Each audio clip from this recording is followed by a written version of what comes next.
मुक्ति तो एक राक्षस को भी मिल जाती है, लेकिन वही मुक्ति यदि हम भक्तों को भी मिल जाए तो भक्त में और राक्षस में फिर भेद क्या रह गया? भगवान से, ईश्वर से ईर्ष्या करके जो गति राक्षसों को प्राप्त हुई वही प्रेम करके हमको मिली, तो फिर हम दोनों में अंतर क्या है? मुक्ति नहीं, भक्ति मांगो। क्योंकि भक्ति की सार्थकता क्या होगी? बोले भक्ति की सार्थकता यह होगी कि मुक्ति के बाद वैकुंठ की प्राप्ति की फिर चिंता खत्म। अपनी भक्ति को इतना दृढ़ बना लो कि अपनी भक्ति से हम ठाकुर जी को जीते जी अपने नेत्रों के सामने सन्मुख प्रकट कर लें, उनका दर्शन कर लें। यह भक्ति का विषय है। जब भक्ति मांगी है श्री परीक्षित जी महाराज ने, आनंदित हो गए सुखदेव जी, और सुखदेव जी ने श्रीमद् भागवत का मंगलाचरण किया, और मंगलाचरण करते हुए स्वलंक सृष्टे भगवान वचांसि में, भगवान से प्रार्थना की कि प्रभु आकर के मेरी जिह्वा में विराजमान हो जाओ, मैं आपकी कथा कहना प्रारंभ कर रहा हूं। कथा प्रारंभ कर रहे हैं श्री सुखदेव जी। नारद जी महाराज ब्रह्मा जी से पूछते हैं कि प्रभु, पिताजी, आप ईश्वर हैं, लेकिन मैं देखता हूं कि आप भी नित्य किसी का ध्यान करते हैं। जब आप ही ईश्वर हैं तो आपको किसके ध्यान की आवश्यकता? तब श्री ब्रह्मा जी ने बताया, बोले मैं ईश्वर नहीं हूं। कौन हूं? बोले मैं ईश्वर का भी एक पार्षद हूं, उनका भी एक दूत हूं। बोले ईश्वर कौन है? तब उन्होंने उत्तर दिया, नारायण परावेदा देवा नारायणांगजा, नारायण परालोका, नारायण परम तपः, नारायण परम ज्ञानम, नारायण परागति। सब किसके अधीन है? बोले नारायण परालोका। ये संपूर्ण लोक किसके अधीन है? बोले नारायण के अधीन है। वे प्रसन्न रहते हैं तो पूरी सृष्टि आनंद में रहती है। वे थोड़े से चिंतित होते हैं तो पूरी सृष्टि में प्रलय आ जाती है। वे मुस्कुराते हैं तो सृष्टि का सृजन हो जाता है। वे क्रोधित होते हैं तो सृष्टि का प्रलय हो जाता है। सारी लोक, तीनों भुवन उनके पराधीन है। देवा नारायणांगजा, देवता, ये 33 करोड़ देवता सब नारायण के अंगज हैं, सब नारायण के पराधीन हैं, उनकी इच्छा के बिना। अच्छा एक बात बताएं आपको, चाहूं तो मैं भी देवता बन सकता हूं, चाहे तो आप भी बन सकते हैं। कैसे बनते हैं देवता? हमने एक दिन कथा में बताया, और कल पूज्य महाराज जी भी कह रहे थे कि पुण्य की अधिकता होती है तो स्वर्ग की प्राप्ति होती है, लेकिन पुण्य अतिशय मात्रा में जब हो जाता है तो स्वर्ग में केवल स्वर्ग भोगने के लिए हमको नहीं भेजा जाता, फिर स्वर्ग में हमको एक पदवी दे दी जाती है। प्रलय कालीन समय के बाद में भगवान 33 करोड़ देवताओं को नियुक्त करते हैं। तो नियुक्त करने के लिए क्या करते हैं? जितने दिन सृष्टि थी उस सृष्टि में जितने लोगों ने खूब भजन किया, खूब पुण्य किया। अच्छा, भजन और पुण्य में अंतर है। भजन ठाकुर जी की प्रसन्नता के लिए किया जाता है, पुण्य अपनी प्रसन्नता के लिए किया जाता है। सदैव याद रखें, भजन ठाकुर जी की प्रसन्नता के लिए और पुण्य अपनी प्रसन्नता के लिए। आज जो वृंदावन की परिक्रमा हम लगाने जाएंगे वो अपनी प्रसन्नता के लिए नहीं, वो ठाकुर जी की प्रसन्नता के लिए, कि वे प्रसन्न हों। ग्वाल मंडली के साथ में ठाकुर जी प्रेम और भाव से वृंदावन परिक्रमा लगाएं। लेकिन वृंदावन की परिक्रमा जो इसलिए लगाते हैं कि हमारा कोई कार्य सिद्ध हो जाए, हम पर थोड़ा पुण्य आ जाए। ठाकुर जी, अब ऐसी स्थिति में तो एकादशी व्रत भी रखोगे तो भी वो पुण्य ही देगा। पुण्य और भक्ति में भेद है, पुण्य और भजन में भेद है। पुण्य अपने लिए किया जाता है, भजन ठाकुर जी के लिए किया जाता है। तो ठाकुर जी उन लोगों को नियुक्त करते हैं जिन लोगों ने पुण्य कमाए हैं। आप लोग कभी ब्राह्मण देवता, हमारे ब्रह्म देवता कभी आपसे पूजन करावे तो फिर पूजन करा के कहते हैं कि जब उठो तो आसन के नीचे जल छोड़ करके तब उठना। उसका सम शक्राय नमः जल लेकर के आंख से लगाते हैं। शक्र कौन है? इंद्र है। और उसका भाव ये रहता है कि हमने जो कुछ भी भजन किया, जो कुछ भी अभी हमने दान पुण्य किया, वो इस आसन पर बैठ करके किया, तो आसन के नीचे जल छोड़ करके उसको नेत्रों से लगाने का मतलब है उसका पुण्य हमने अपने पास रख लिया। यदि बिना आसन के नीचे जल छोड़े कोई उठ जाता है तो उसका पुण्य इंद्र ले जाते हैं। लेकिन इससे भी श्रेष्ठ भक्त ऐसा नहीं करते। भक्त उस जल को भी नहीं लगाते। भक्त क्या करते हैं? अपने संपूर्ण गतिविधि को करने के बाद में हाथों में जल लेकर के और पुष्प लेकर के नारायणायेति समर्पयामि, मैं प्रभु के चरणों में इसको अर्पित करता हूं।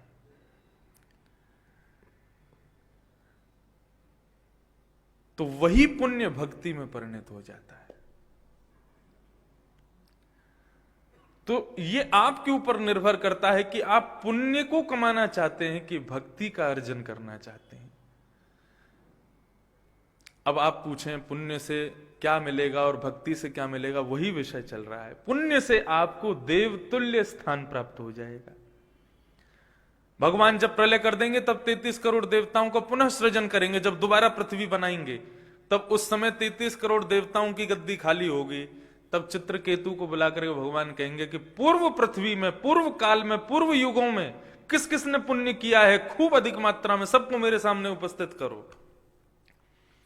तब पुण्य पूर्व युगों के 33 करोड़ दिव्य आत्माओं को भगवान के सामने प्रस्तुत किया जाएगा। तब भगवान कहेंगे इनमें सबसे अधिक किसका है? बोले इनका है। बोले इनको इंद्र की पदवी दो।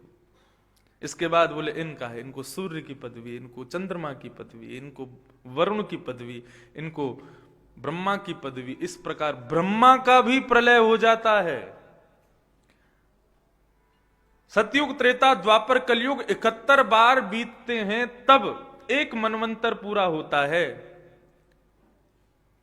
इसी प्रकार ब्रह्मा जी का 100 वर्ष भी खूब विशाल होता है। 100 वर्ष ब्रह्मा के पूरे होते ही प्रलय हो जाता है। और 100 वर्ष में भगवान का एक दिन होता है, ब्रह्मा के 100 वर्ष में। मतलब भगवान सुबह उठते हैं, उठने से लेके सोने तक मेरे कम से कम नहीं तो 10 करोड़ जन्म हो जाते हैं। इतनी धीमी गति से समय चलता है प्रभु का। तो भगवान 33 करोड़ देवताओं को नियुक्त कर देते हैं। उसके बाद में फिर भगवान भक्तों को बुलाते हैं। चित्रकेतु से कहते हैं जिसने पुण्य अर्जित नहीं किए सब मुझे अर्पित किए, अब उनको बुलाओ। तब ठाकुर जी के भक्तों को प्रस्तुत किया जाता है। बोले ये सूरदास जी महाराज हैं, इन्होंने जीवन पर्यंत पद गाए, सब आपको अर्पित किए। ये श्री मीराबाई हैं, ये श्री तुलसीदास हैं, ये श्री कुंभन दास हैं, ये चतुर्भुज दास हैं। ये सभी दास ठाकुर जी के सामने प्रस्तुत किए जाते हैं। भगवान कहते हैं 33 करोड़ देवता व्यस्त रहो अपने कामों में। तुम समय पर बारिश करो, तुम समय पर प्रकाश करो, तुम समय पर शीतलता दो, तुम समय पर वरुण वर्षाओ, तुम समय पर ये करो। सब 33 करोड़ देवताओं को ठाकुर जी व्यस्त कर देते हैं।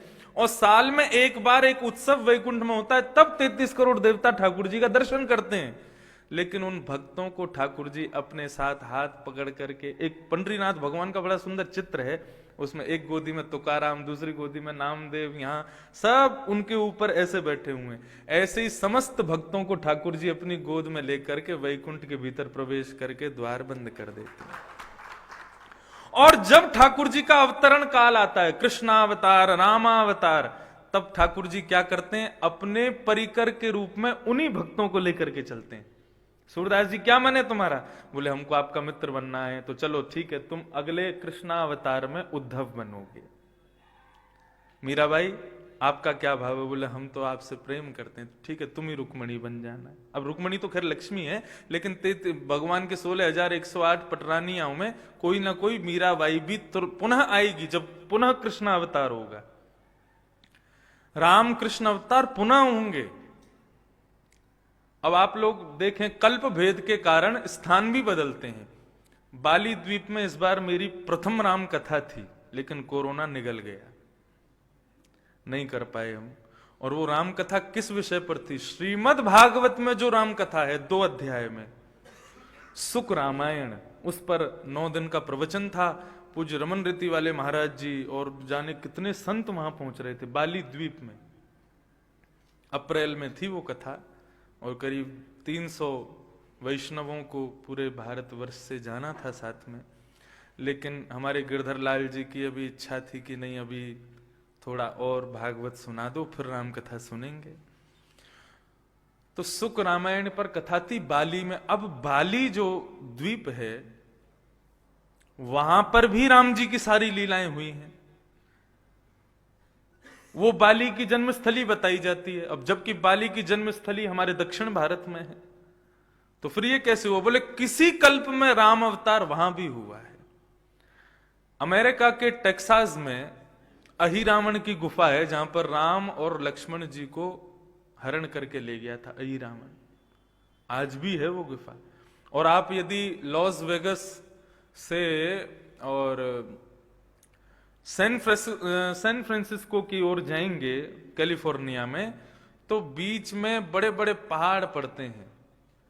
उनमें से एक पहाड़ का नाम, उसका नाम ही राम के नाम से है, और बताते हैं यहां राम जी की लीला हुई है।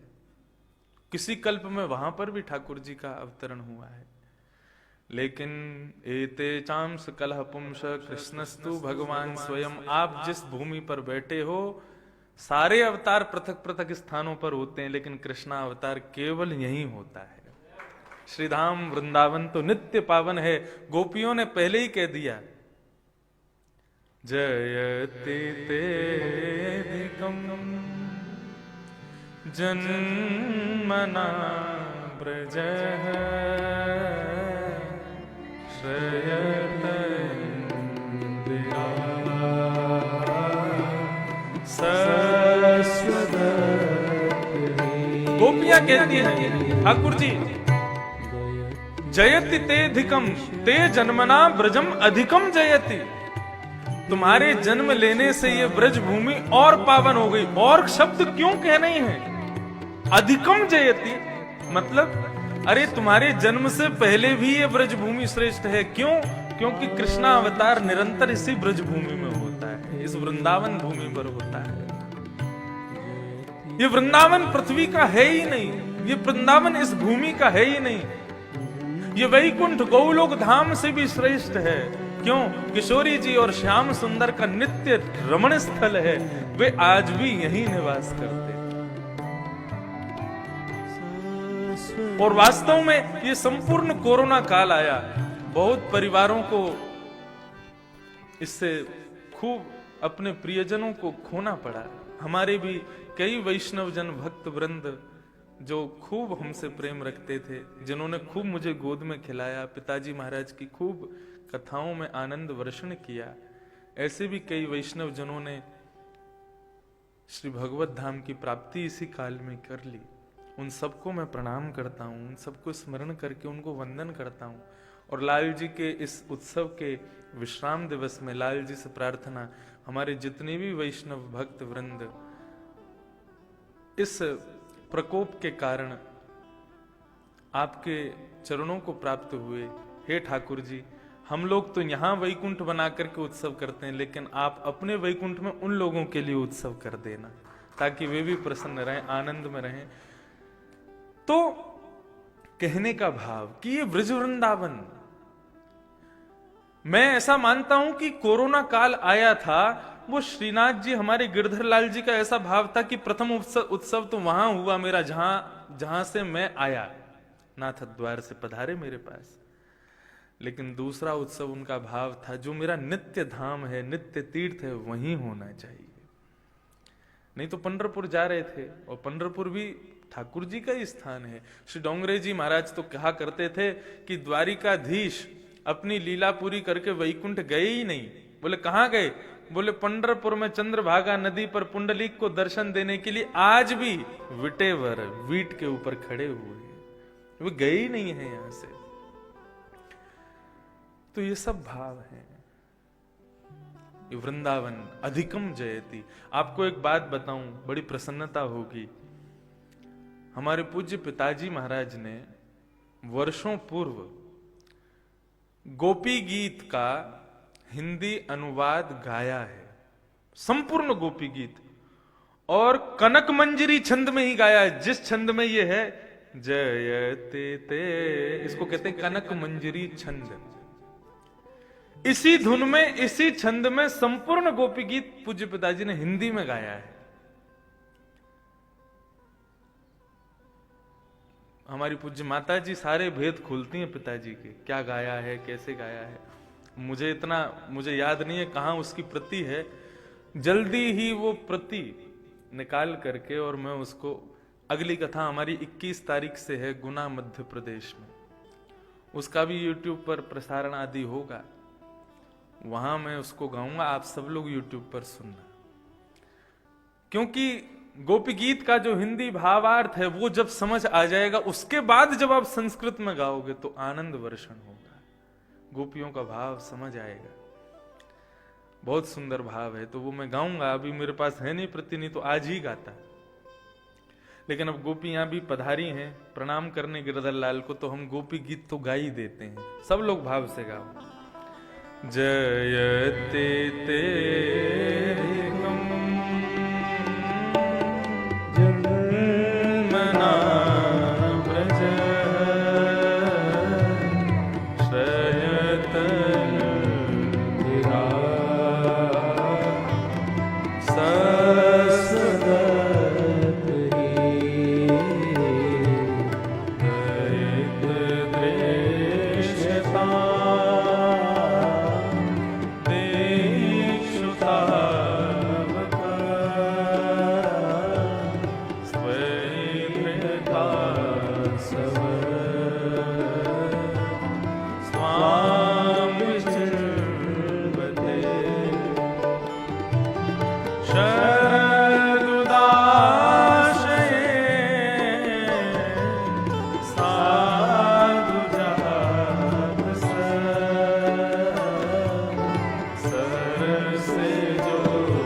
व्रज जनार्तिहर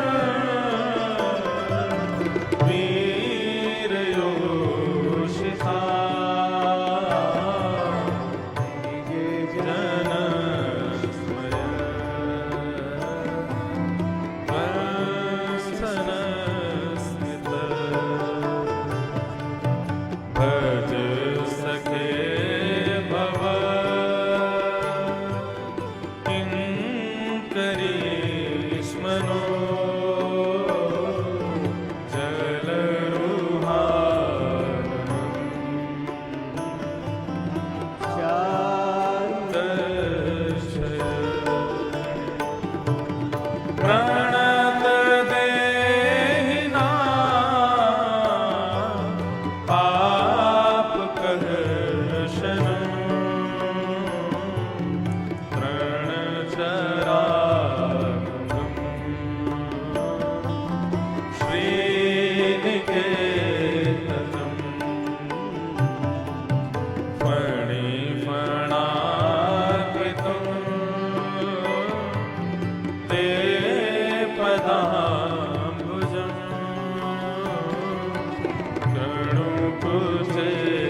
यत्ते सुजात चरणा गुरुहंस्तनेषु भीतासनैः प्रियदधी महिकर्कशेषु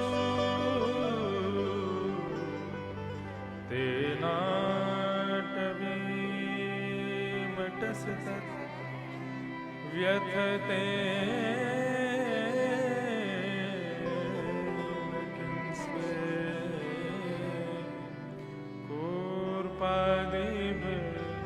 भ्रमति धे भवदा